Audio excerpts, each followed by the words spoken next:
Assalamualaikum warahmatullahi wabarakatuh.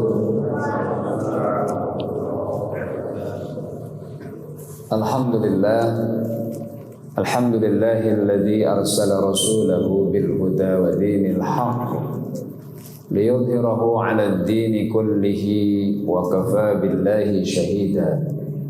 Asyhadu an la ilaha illallah wa asyhadu anna Muhammadar Rasulullah. Allahumma salli ala Sayyidina Muhammad wa ala ali Sayyidina Muhammad. Qala Allah Ta'ala fi kitabihil karim,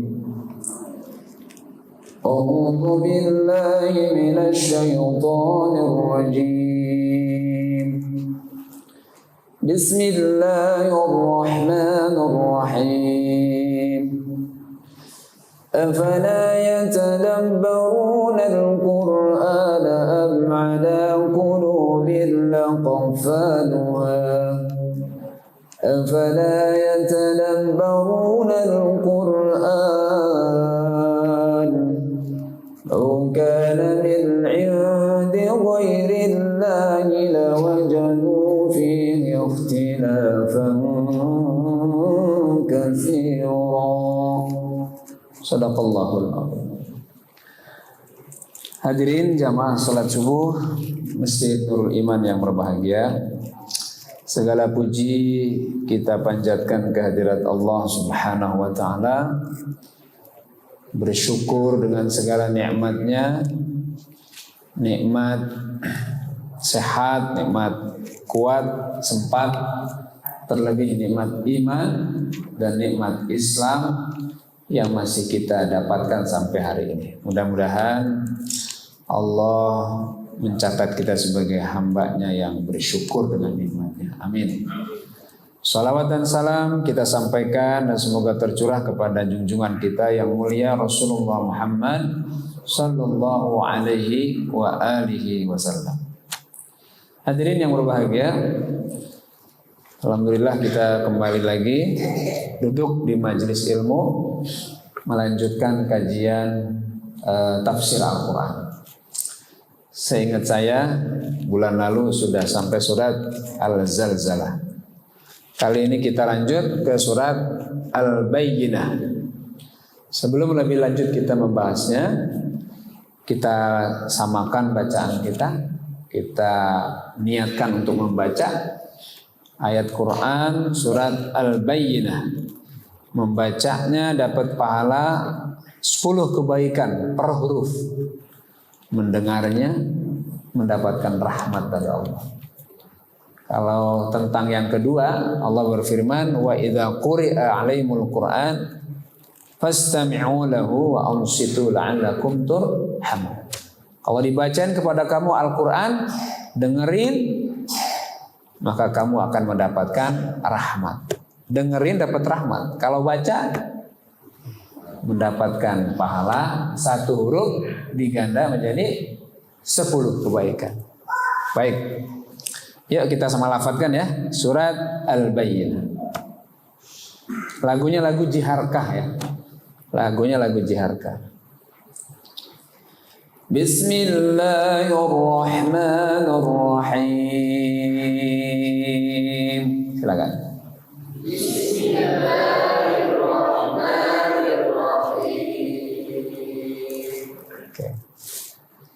لم يكن الذين كفروا من أهل الكتاب والمشركين منفكين حتى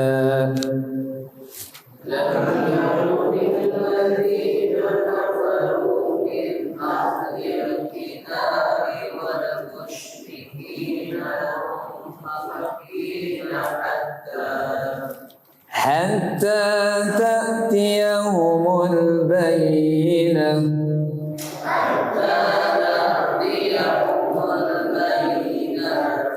رسول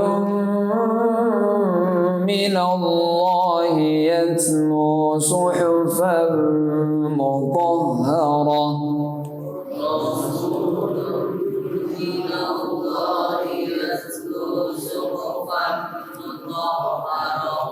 فيها كتب قيمة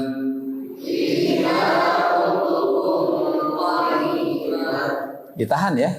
Fiha kutubun qayyimah.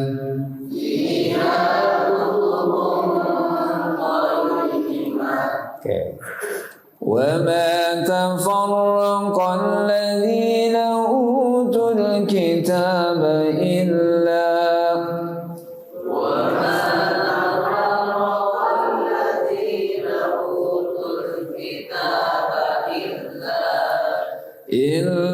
min ba'di ma ja'atuhumul bayyinah illa min ba'di ma ja'atuhumul bayyinah. Oke. Wa ma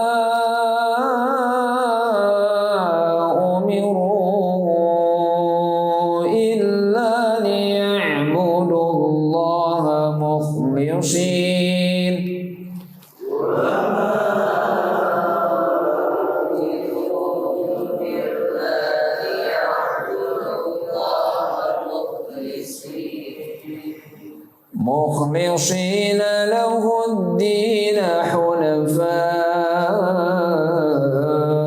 ويقيموا الصلاة ويؤتوا الزكاة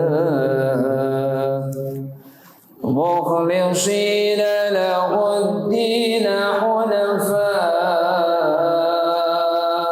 ويقيموا الصلاة ويؤتوا الزكاة وذلك دين القيمة.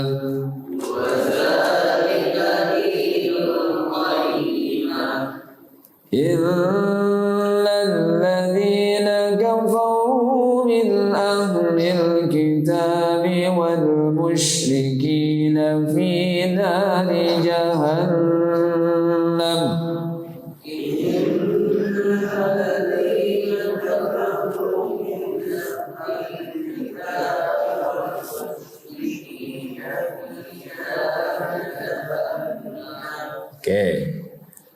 خالدين فيها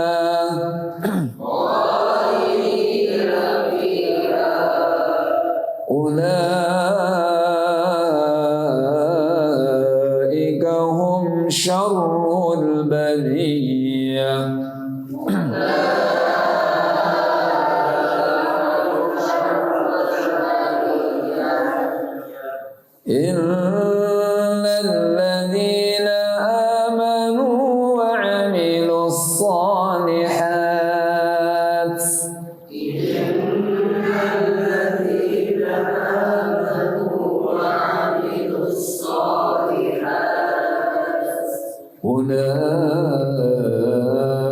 أولئك هم خير البرية.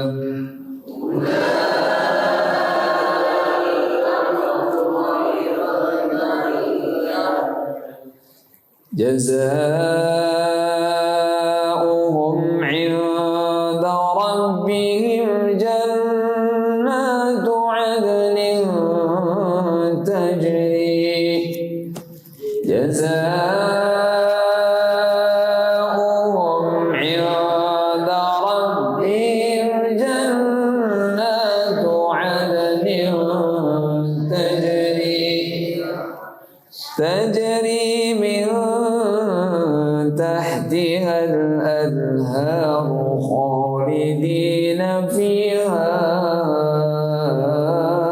أبدا تجري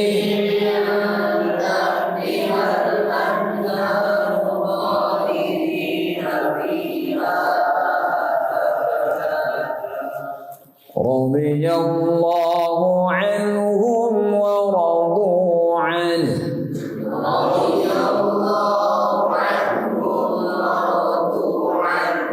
ذلك لمن خشي ربه.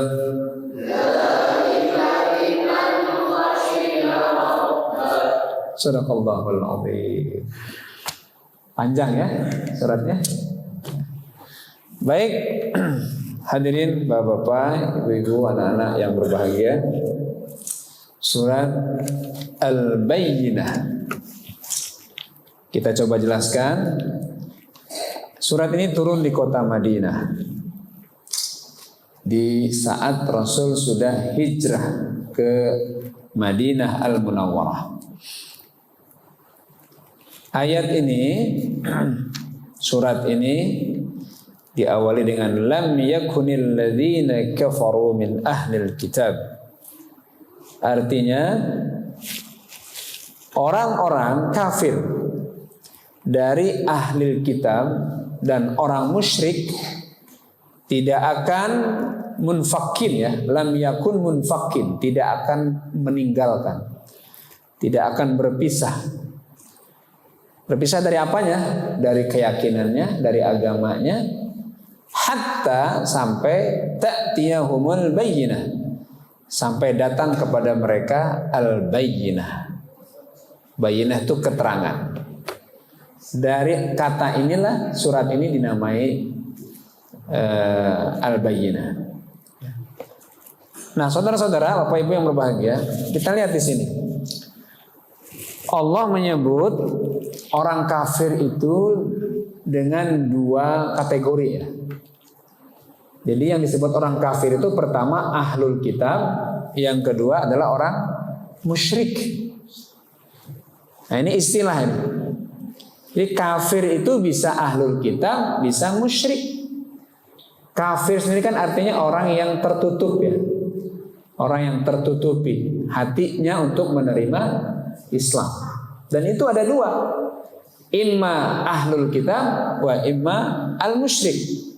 Bisa jadi yang tertutup hatinya menerima Islam itu ahlul kitab, bisa juga adalah orang musyrik.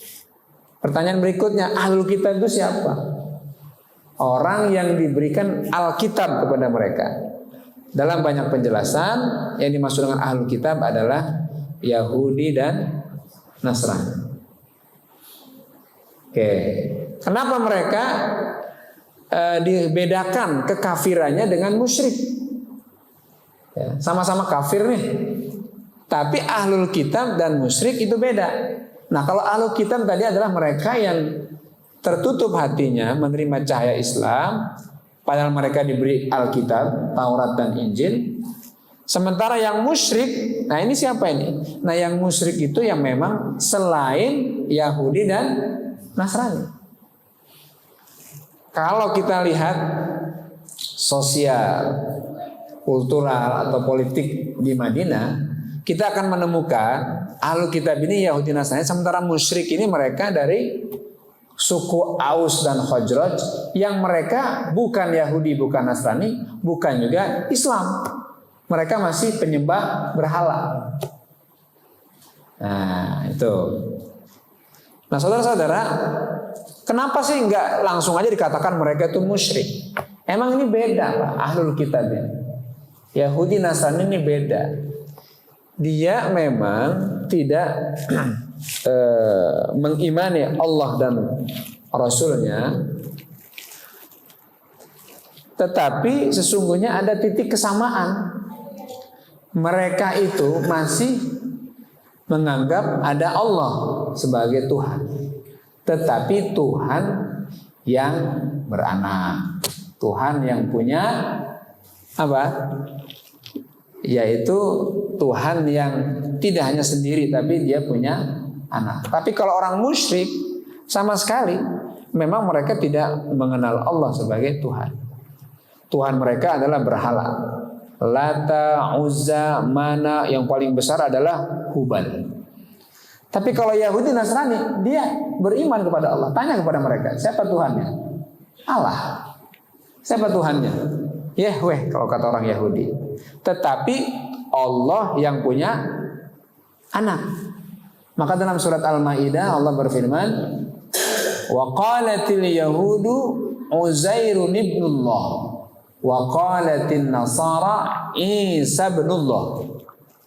Dalam surat Al-Maidah Allah berfirman, orang Yahudi mengatakan Uzair itu adalah anak Tuhan, anak Allah.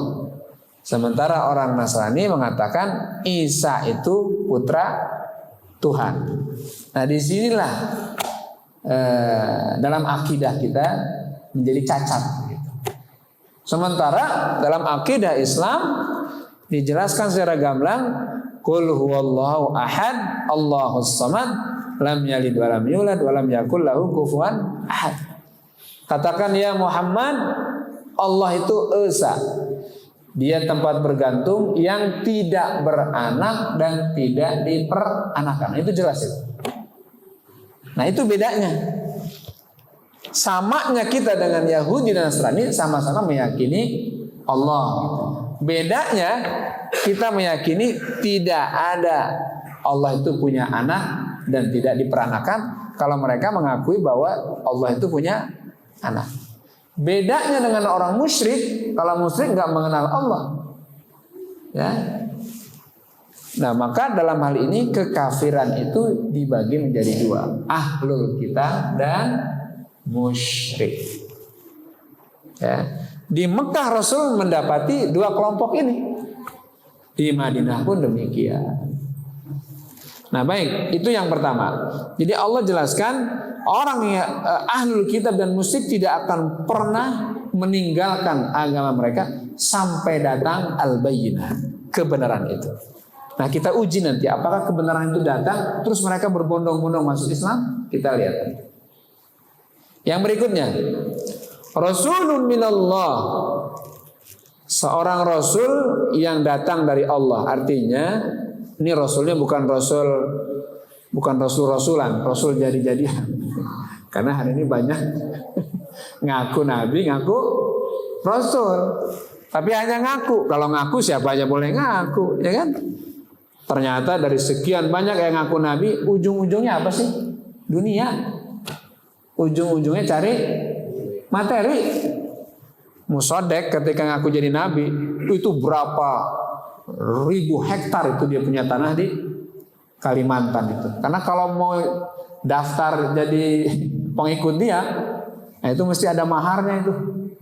Dia janjikan surga, dia tebar dan dia big sell lah kira-kira surga dengan membayar sesuatu. Rupanya itu yang digunakan untuk memperkaya diri. Klaimnya katanya dia bertapa di Gunung Bunder gitu. Nah, di gunung itulah dia dapat wahyu. Ya, Gunung Bunder. Kita tahu lah Gunung Bunder. Ada lagi siapa dulu itu? Lia Eden ya. Iya, Lia Eden. Ujungnya sama juga sebetulnya. Tapi yang aneh itu, sudahlah tidak ada bukti kenabian mereka yang ngaku nabi. Sudahlah backgroundnya juga nggak jelas begitu. Musaddiq itu kan atlet bulu tangkis Pak. Ya. Lia Eden itu Pak, itu ahli merangkai bunga itu backgroundnya itu. Yang aneh lagi ada pengikutnya gitu.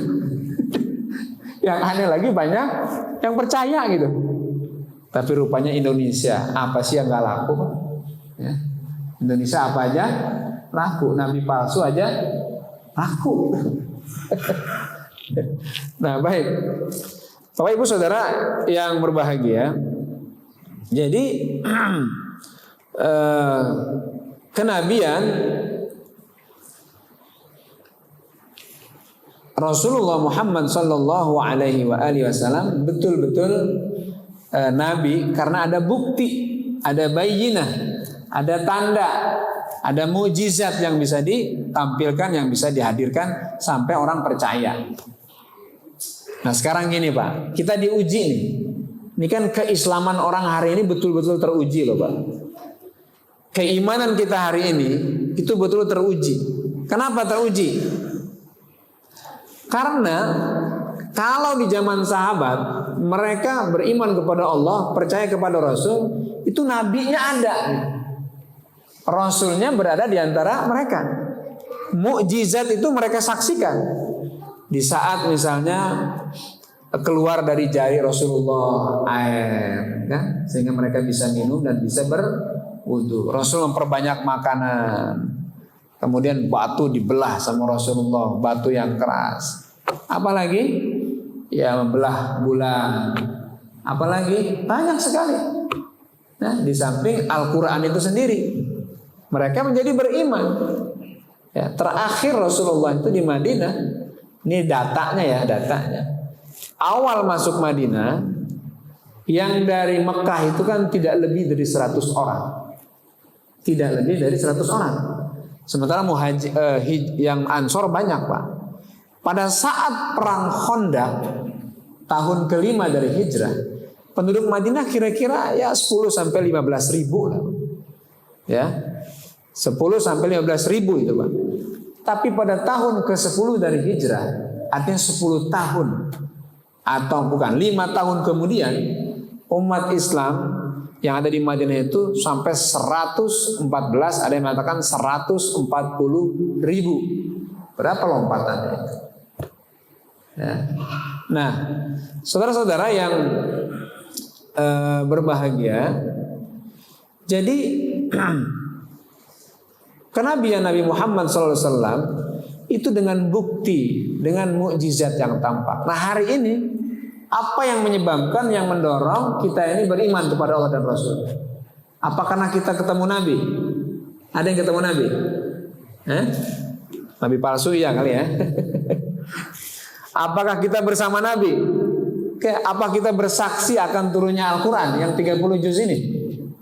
Apa kita bisa melihat bagaimana Rasul keluar dari sela-sela jarinya air? Kan enggak semuanya. Tapi hari ini kita beriman ya. Tapi kita berislam, kita juga nurut, kita juga patuh. Kita juga dengan samina wa ta'na, sholat subuh berjamaah, kemudian menjalankan saum dan lain sebagainya. Apa yang membuat kita ini semangat dan yakin dengan kebenaran Islam? Kan jawabannya bukan karena ketemu Nabi, tapi karena apa? Karena mukjizat Rasulullah SAW yang biasa kita baca. Inilah Al-Quran, Al-Bayyinah ini, yang diuji dari masa ke masa, yang diuji dari waktu ke waktu. Ini kan diuji terus kita ini. Makanya kajian tafsir, kajian Al-Quran itu dalam rangka menguatkan kita. Ini benar nggak sih firman Allah ini? Kalau bukan firman Allah, maka tadi yang saya baca ayatnya, lawajadu fihi ikhtilafan katsira. Kalau Quran ini datang bukan dari Allah nih, ini datang sebagai karya manusia. Kata Allah apa? Kamu akan menemukan di dalamnya perselisihan dan kontradiksi di mana-mana. Apa itu kita akan temukan di Quran? Enggak. Ya, pelan tapi pasti, sedikit dan banyak pengetahuan kita tentang Quran mendorong kita pada sebuah keyakinan bahwa ini adalah dari Allah Subhanahu wa Ta'ala. Maka kalau baca surat Yasin ya, Bismillahirrahmanirrahim, Yasin wal Qur'anil Hakim, wal Qur'anil Hakim. Ini adalah bacaan yang bijaksana. Ya, innaka laminal mursalin. Sungguh engkau ya Muhammad betul-betul utusan Allah. Ya. Dan selanjutnya. Jadi yakin bahwa ini adalah firman Allah. Tapi ya tidak sekedar yakin, kita buktikan. Dan sejarah mencatat. Para ahli menjelaskan tentang kehebatan Al-Quran. Maka saya sering mengatakan, upaya orang-orang yang tidak senang dengan Islam, cara mereka, orang-orang yang tidak senang dengan Islam untuk menghancurkan Islam itu dua yang dihantam. Yang akan diusik, yang akan diganggu itu dua. Apa itu? Kitab sucinya dan nabinya gitu. Lihat penistaan yang mereka lakukan. Kalau nggak menghantam kitab suci Al-Quran atau pembawanya Nabi Muhammad SAW. Ya, tuduhan-tuduhan itu dialamatkan kepada beliau. Al-Quran dibakar, Al-Quran diinjak. Dan umat dijauhkan dari Al-Quran. Karena kalau umat dijauhkan dari Al-Quran, maka nggak ada lagi yang membimbing dia kepada keyakinan yang kuat kepada Islam. Ya, inilah Al-Bayyinah. Jadi Rasulun minallah, utusan atau Nabi utusan dari Allah yang yatslu, membacakan suhufan mutahharah, lembaran-lembaran yang mutahharah, yang suci. Nabi dan Rasul itu membacakan ayat-ayatnya kepada para sahabat. Nabi Muhammad SAW dengan sabarnya, dengan tekunnya membacakan ayat Quran itu kepada para sahabat. Apakah dulu ketika Rasul mengajarkan langsung 30 juz seperti hari ini? Tidak. Quran turun berapa lama waktunya? Anak-anak tahu? Berapa lama Al-Quran turun? Tinggal dihitung berapa lama Rasul berdakwah di Mekah dan berapa lama beliau dakwah di Madinah. Berapa lama di Mekah? 13 tahun. Berapa lama di Madinah? 10 tahun. Berarti masa turunnya Al-Quran adalah 23 tahun. Mengikuti dakwahnya Rasulullah. Ketika Rasul umur 40 tahun, turunlah ayat pertama surat Al-Alaq. Maka saat itu pula lah Rasul dianggap menjadi nabi, sekaligus ayat pertama kali turun kepada beliau. Terus yang terakhir apa? Yang terakhir adalah di saat Rasulullah berhaji.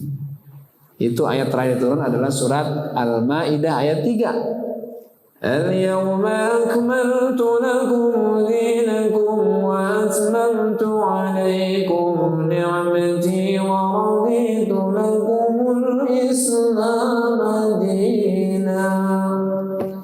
Pada hari ini aku sempurnakan untuk kalian agama kalian, dan aku cukupkan untuk kalian nikmatku, dan aku ridho Islam sebagai agama.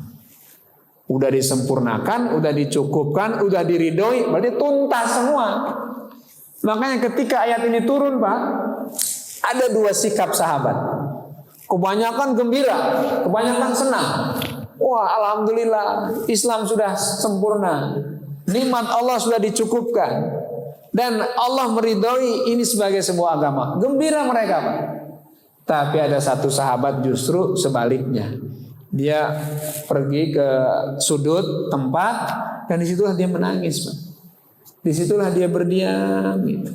Ada yang mengatakan, riwayat mengatakan Abu Bakar, ada riwayat mengatakan Umar bin Khattab. Sahabat bingung, yang lain senang, yang lain gembira karena nikmat dicukupkan, agama disempurnakan. Kan mestinya bersyukur, senang, Pak. Loh ini kok malah menangis? Bertanya, ada apa geraknya? Kalau Rasul menyebut sahabat, ya Abu Bakar, kenapa engkau justru sedih? Kenapa engkau menangis?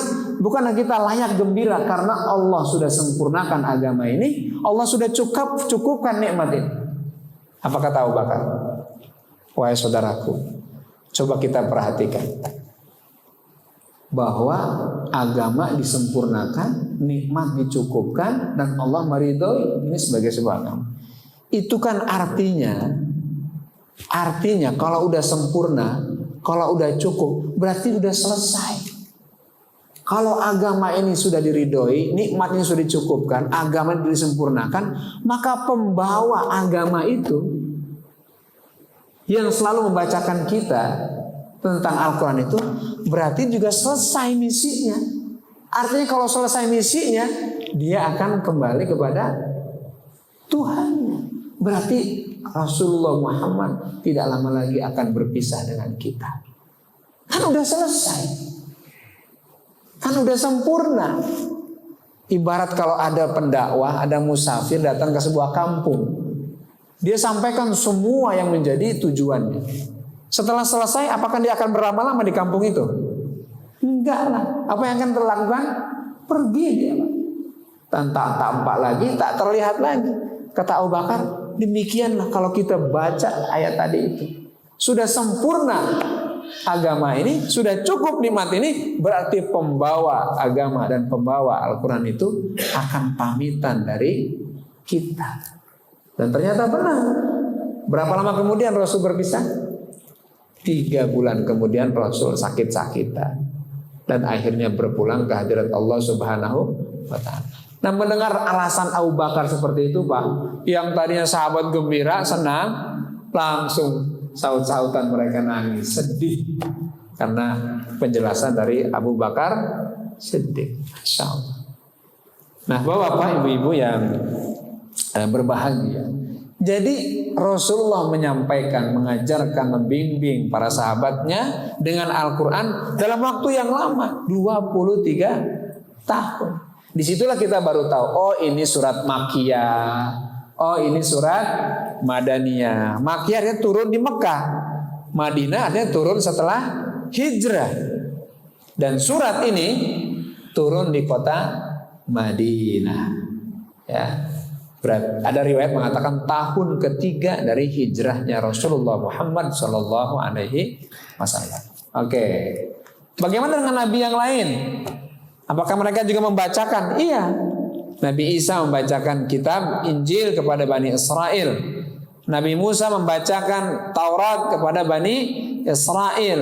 Daud pun demikian dengan Zaburnya. Bagaimana dengan nabi-nabi yang lain yang kita tidak ketahui apa kitabnya? Mereka juga punya suhuf-suhuf, lembaran-lembaran kitab suci. Tentu tidak setebal ini, tidak selengkap Al-Quran. Sebagaimana Taurat dan Injil dan Zabur juga tidak setebal Al-Quran. Kenapa Al-Quran menjadi tebal seperti ini? Kenapa lengkap? Sudah pasti kalau yang datang terakhir itu harus lengkap lah. Kenapa Injil Taurat gak selengkap Quran? Karena akan datang setelah Injil dan Taurat itu kitab penyempurna. Ibaratnya kalau sekolah nih Pak, kalau sarjana S1 dia harus nyusun karya ilmiah, namanya skripsi. Ya berapa halaman? Ambil magister Pak, ya kan? 2 tahun. Maka karya ilmiahnya disebut dengan tesis. Agak tebal lagi tuh. Nanti kalau mau S3 ya, ambil doktor, maka dia harus menyusun karya ilmiah namanya disertasi. Oh, itu lengkap itu, tebal begini. Nah, kalau harus merujuk kepada dunia pendidikan ya, maka Quran ini doktor ini. Ini disertasi ini lengkap.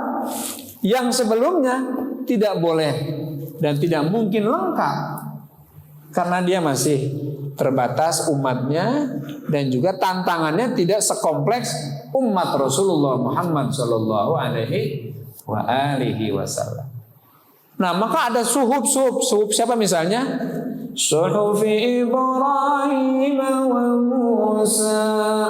Surat apa itu? Al-A'la ya? Iya. Inna hadza lafi suhufil ula. Suhufi Ibrahim wa Musa. Ada suhuf, ada lembaran kitab suci, yaitu suhufnya Ibrahim dan Musa. Berarti kalau hanya lembaran ya nggak tebal lah Pak. Nah jadi Quran yang kita pegang ini memang yang paripurna, yang sempurna karena terakhir turun. Pertanyaannya, mungkinkah ada kitab yang datang setelah Al-Quran? Gak mungkin. Seandainya ada yang mengatakan mungkin, dia harus membuktikan dengan kemungkinannya. Apa? Berarti kitab yang datang setelah Al-Quran mesti lebih lengkap, mesti lebih paripurna. Bisa enggak? Di Quran Allah sudah mengatakan, قُلْ لَئِنِ اجْتَمَعَتِ الْإِنسُ وَالْجِنُّ عَلَىٰ أَن يَأْتُوا بِمِثْلِ هَٰذَا الْقُرْآنِ لَا يَأْتُونَ بِمِثْلِهِ وَلَوْ كَانَ بَعْضُهُمْ لِبَعْضٍ ظَهِيرًا. Allah berfirman, katakan ya Muhammad, seandainya bangsa jin dan manusia berkumpul, berkoalisi untuk membuat karya tulisan kitab seperti Al-Quran, ya, la ya'tuna, pasti mereka tidak akan sanggup mendatangkannya.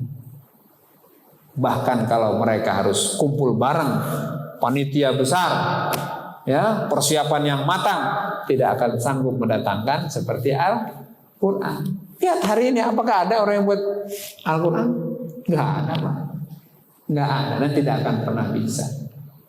Ya, oke. Jadi yatslu suhufan mutahhar fiha kutubun qayyimah. Di dalamnya ada kutub, tulisan-tulisan yang qayyimah, yang lurus. Kitab suci Al-Qur'ankah itu isinya adalah catatan, tulisan-tulisan yang lurus bicara tentang kebaikan dan juga pesan-pesan yang sangat mulia. Wa ma tafarraqal ladzina utul kitaba illa min ba'di ma ja'atuhumul bayyinah. Ya, ayat ini menarik. Wama, dan tidaklah tafarraqa, bercerai atau berselisih, alladzina utul kitab, mereka-mereka yang diberi Alkitab, Yahudi dan Nasrani maksudnya, illa, kecuali mim ba'di ma ja'athumul bayyinah, setelah datang al-bayyinah itu. Maksudnya gini Pak, ini orang Yahudi Nasrani yang diberikan kitab kepada mereka, itu justru perselisihan, perceraian itu terjadi setelah ada Al-Quran dan datangnya Rasulullah Muhammad SAW. Sebelumnya mereka itu satu Pak. Kalau dalam konteks Madinah, di Madinah itu ada 3 suku Yahudi, suku Quraisyah, Nadir, dan Qainuqa namanya.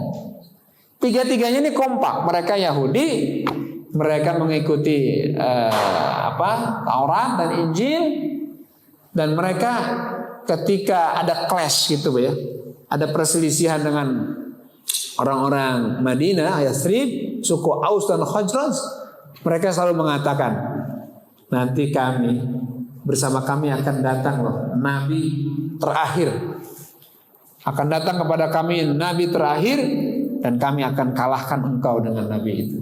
Artinya bersama Nabi Muhammad nanti kami akan kalahkan kalian. Itu kata orang Yahudi. Mereka berharap betul dan tahu betul bahwa akan ada Nabi terakhir. Bersatu mereka itu Pak. Ya. Nah, kenapa mereka dengan yakin bahwa akan datang Nabi terakhir yang akan menyatukan mereka? Itu karena dalam kitab Taurat dan Injil memang ada informasi tentang itu. Akan datang seorang Nabi terakhir dengan nama ini dan tanda-tandanya ini. Bisa baca dalam surat Ali Imran ya, ayat 146. Allah berfirman, Alladzina atainahumul kitaba ya'rifunahu kama ya'rifuna abna'ahum wa inna fariqam minhum la yaktumuna al-haqqa wa hum ya'lamun. Al-Baqarah ayat 146 juz 2 ya. Itu paling atas, lembar paling kanan. Apa artinya? Adalah orang-orang yang diberikan Alkitab kepada mereka, Yahudi dan Nasrani. Mereka itu mengetahui Muhammad sebagai Nabi dan Rasul, seperti halnya mereka mengenal anak mereka sendiri. Tetapi sebagian dari mereka, para rahib-rahibnya ini, menyembunyikan kebenaran itu, sehingga banyak orang Yahudi dan Nasrani tidak tahu tentang informasi. Pertanyaan saya gini, ada ibu-ibu kan? Ya, Bu Ii ya. Ada Umi ya.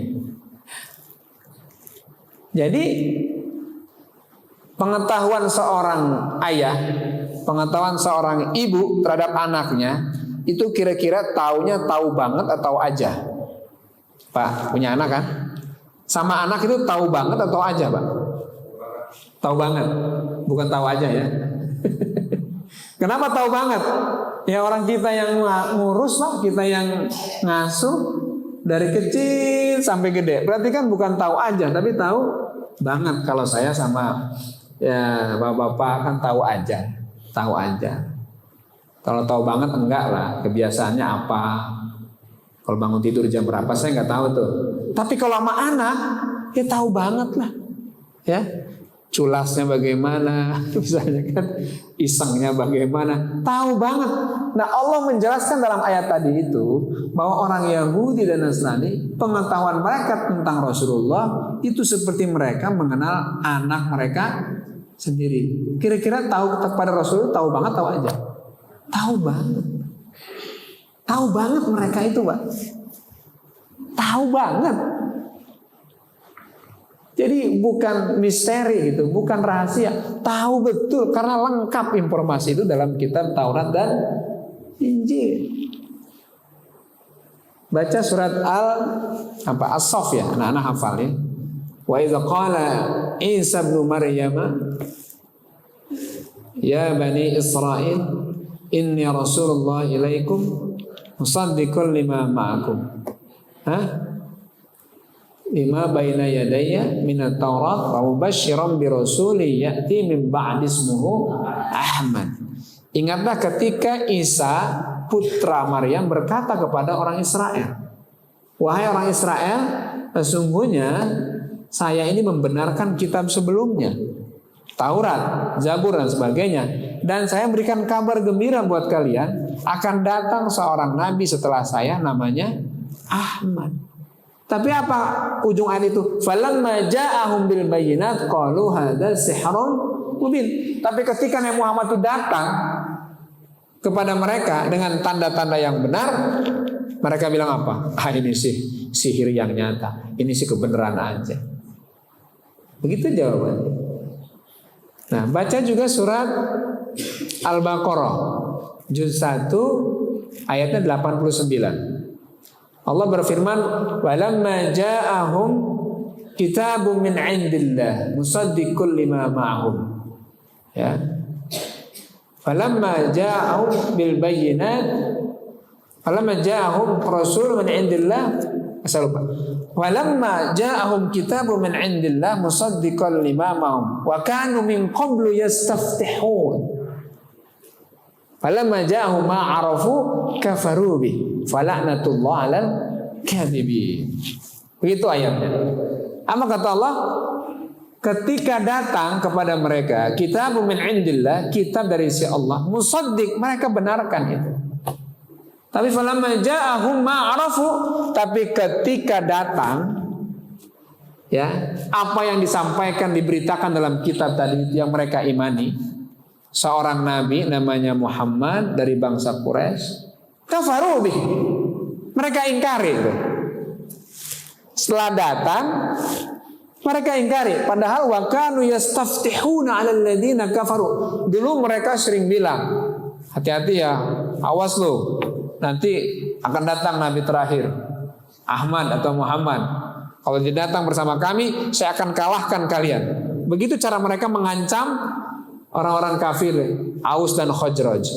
Tapi ketika kemudian Nabi Muhammad datang dengan membawa kebenaran, kafaru bih, mereka ingkar. Kan aneh itu. Aneh itu.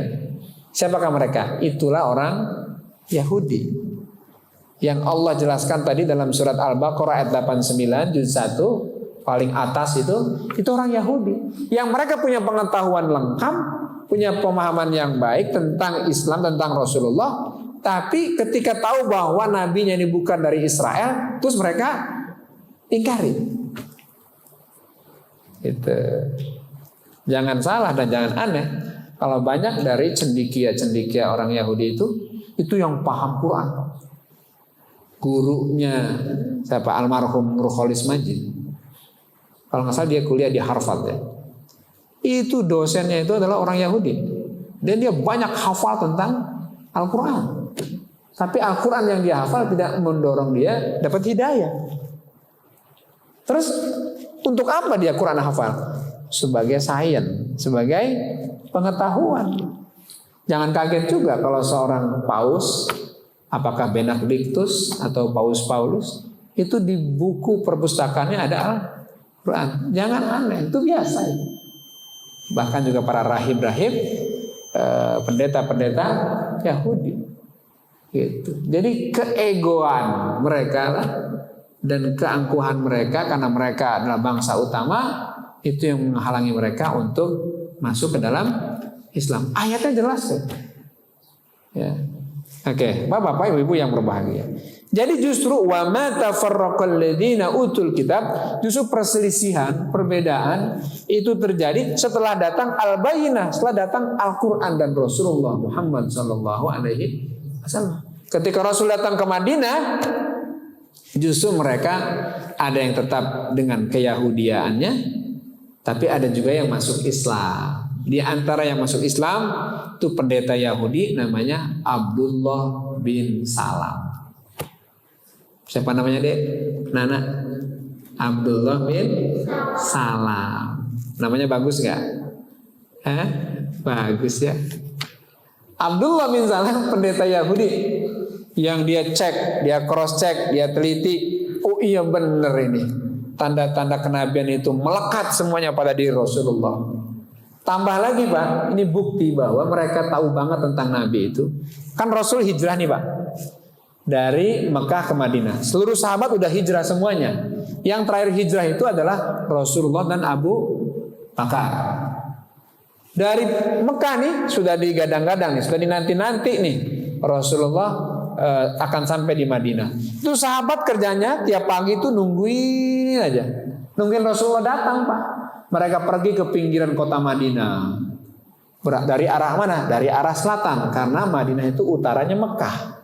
Jadi di perbatasan kota Madinah, di selatannya Madinah, mereka nunggu itu. Ini sahabat-sahabat Rasulullah. Mereka yang belum bertemu dengan Nabi, tapi mereka udah Islam. Mereka sudah beriman, tapi belum pernah ketemu dengan Nabi Muhammad. Kangen pengen ketemu gitu. Atau sahabat yang memang sudah kenal Rasulullah, tapi kan lama tidak ketemu beliau karena mereka hijrah duluan. Itu tiap pagi itu mereka menunggu Rasulullah itu di pinggiran kota Madinah. Ketika siang, matahari sudah terang, panasnya sudah kerasa, pulang lagi. Besoknya begitu lagi Pak. Kangen banget sama Nabi, ingin ketemu beliau gitu. Pagi begitu lagi, nungguin aja. Pertanyaannya, siapa yang pertama kali tahu tentang kedatangan Rasul? Bukan sahabat Rasul, tapi justru orang Yahudi yang ketika itu sedang di kebunnya, terus dia melihat ada dua orang lagi berjalan ini. Dua orang ini adalah Rasulullah dan Abu Bakar Siddiq. Dilihat sama orang Yahudi ini, gerak-geriknya, wajahnya, terus bagaimana dia berjalan. Dan dia punya pengetahuan tentang Nabi terakhir ini. Oh langsung dia bilang, orang Islam, tuh orang yang kalian tunggu-tunggu, orang yang kalian terakhir udah datang tuh. Muhammad yang kalian tunggu-tunggu, yang kalian rindukan udah datang. Nah informasi itu disampaikan oleh orang Yahudi. Kan berarti kenal betul, faham betul dan ngerti betul. Di mana pengetahuan itu? Pengetahuan itu mereka tahu dari kitab Taurat dan Injil. Ya. Oke. Nah, Bapak Ibu-ibu yang berbahagia, tambah lagi fakta yang lain. Ketika Rasul dapat wahyu pertama, ya kan Rasul bilang apa? Zammilini, zammilini kepada istrinya, istriku selimuti saya, saya kedinginan. Beliau habis dapat wahyu pertama di Gua Hiro, Pak. Turun gunung. Itu kan ketinggian gunung itu sekitar 400 meter di atas permukaan laut. Turun itu, Pak. Dalam kondisi kedinginan dan ketakutan. Kenapa? Ketemu makhluk yang belum pernah ketemu sebelumnya. Dia pulang minta diselimuti sama istrinya. Istrinya luar biasa. Ketika suaminya bilang selimuti, langsung diselimuti. Tapi sambil ditanya, ada apa wahai suamiku? Wahai istriku, aku didatangi makhluk aneh, menyuruhku untuk membaca dan aku ikuti. Dan aku khawatir aku terkena gangguan setan. Aku khawatir aku terkena sentuhan jin. Apa jawaban istri Rasulullah? Khadijah, wallahi kata Khadijah, kau orang baik, kau orang yang menjalin silaturahim, kau suka nolong orang, kau suka meringankan beban orang, tidak mungkin jin menyentuh engkau. Itu hiburannya Pak. Tapi kan belum jawaban tuh kenapa itu kan. Untuk mendapatkan jawabannya apa? Esok harinya Khadijah istri beliau mengajak Rasulullah bertemu dengan sepupunya. Namanya Warokoh bin Naufal. Seorang pendeta Nasrani yang pandai menulis Injil dan Taurat dalam bahasa aslinya, dalam bahasa Ibrani. Di Mekah itu kejadiannya. Ketika sampai bertemu dengan Warokoh bin Naufal, maka diceritakan oleh Rasul urutannya nih, alur ceritanya awal sampai akhir. Apa jawaban Warokoh? Wallahi. Jadi kalau orang Arab bicara Allah itu biasa, Pak. Wallahi, demi Allah, yang datang kepada kamu bukan jin, yang datang kepada kamu bukan setan, tapi yang datang kepada engkau adalah namus. Namus itu nama lain dari malaikat Jibril.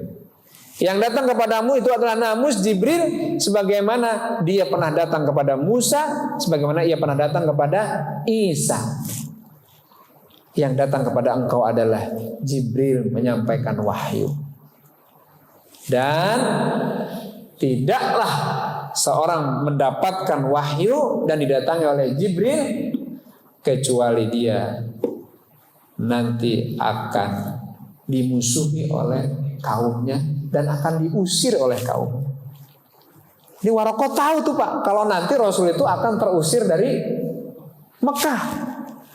Dia tahu kalau Muhammad ini adalah utusan Allah karena jelas tuh. Tahu bahwa Muhammad ini akan disakiti oleh kaumnya, bukan umatnya, tapi kaumnya itu orang kampungnya maksudnya. Terus apa kata Waraqah? Wallahi, demi Allah, seandainya umurku panjang, seandainya badan saya sehat lah, dan ketika itu saya menyaksikan bahwa engkau sedang diusir dan disakiti oleh kaummu, aku adalah orang yang akan menjadi pembelamu ya Muhammad. Cuman takdir mewafatkan beliau sebelum beliau terusir dan disakiti oleh kaum. Meninggal duluan nih Waraqah bin Naufal. Nah, saya ingin mengatakan, kok dalam betul ya pengetahuan Waraqah tentang Rasulullah? Ya karena dia baca. Karena dia tahu banyak tentang kitab Taurat dan Injil. Nah, hari ini gimana kitab Injilnya nih? Bible-nya gimana nih? Kalau dia masih asli, kalau dia masih original, yakinlah di situ pasti ada informasi tentang kenabian Nabi Muhammad Shallallahu Alaihi Wasallam.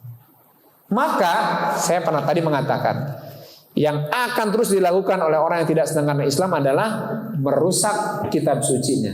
Ini Al-Quran akan terus dinistakan. Quran ini akan terus diganggu, Pak.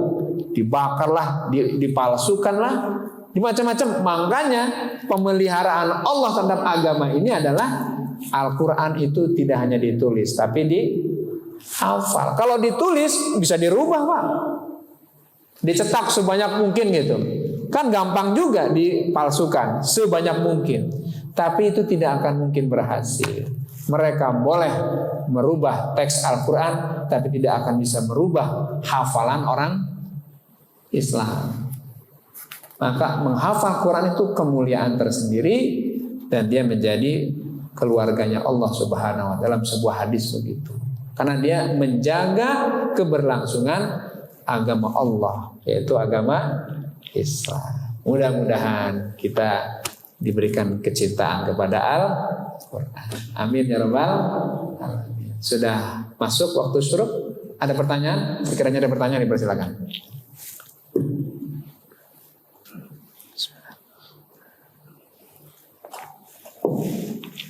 Tidak ada ya? Nanti kita lanjutkan ayat berapa ini? Ayat 5-nya nanti pada bulan yang akan datang. Ini pengajiannya sebulan sekali, Pak. Mudah-mudahan gak lupa gitu ya. 5 sampai berapa nih? Sampai 8. Mudah-mudahan dikasih sehat, amin. Dikasih sempat, amin. Dikasih umur panjang oleh Allah Subhanahu wa Ta'ala.